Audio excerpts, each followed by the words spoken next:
عمر خطاب شیرانی کی جو یہ شہادت ہوئی ہے اس کی ہم بھرپور مذمت کرتے ہیں.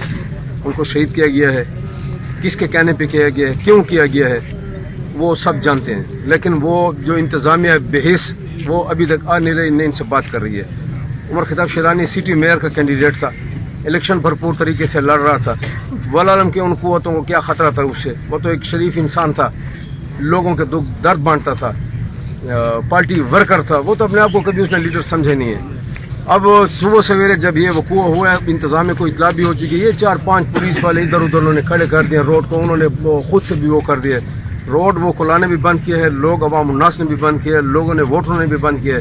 تو یہ احتجاج جاری رہے گا, یہ روڈ ایسے کلوز رہے گا جب تک کہ وہ کلا کو مطمئن نہیں کریں گے, ان کے پارٹی ورکرز کو مطمئن نہیں کریں گے. تو یہ دونوں سائڈ سے روڈ بھی بند ہوگا, لاش بھی یہاں پہ پڑی رہے گی. آئیں اور مطمئن کریں. یہ تو کوئی طریقہ نہیں ہے کہ آپ بیٹھے اپنے نیندیں کرتے.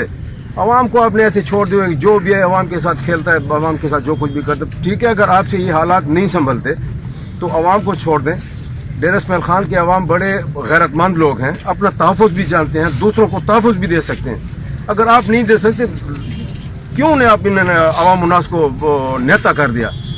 جب ان کو آپ نے نہتا کر دیا تو اس کے بعد آپ ان کو تو چھوڑ دینا, پھر آپ ان کو سیکورٹی مہیا کریں. سیکورٹی بھی آپ نہیں دے رہے. عدالتوں کی بھی کریں گے اور دیگر معاملات بھی کریں گے. یہ تو دیکھیں گے, ایسے نہیں ہے عمر خطاب شیرانی شہید ہو گئے تو بس شہید ہو گئے. یہ دیگر شہداء کی طرح شہید نہیں ہوگا. آپ دیکھیں گے کہ یہ احتجاج کیا رنگ لاتا ہے, اور انتظامیہ کو سمجھ آ جائے گی کہ یہ احتجاج وکلا نے کیا تھا, یہ ان کے پارٹی ورکرز نے کیا تھا. بہت کھیل لیا اس پارٹی کے ساتھ اور ان وکلا کے ساتھ. تو ہم بھرپور احتجاج کرتے ہیں اور اس کی مذمت بھی کرتے ہیں اور کرتے رہیں گے.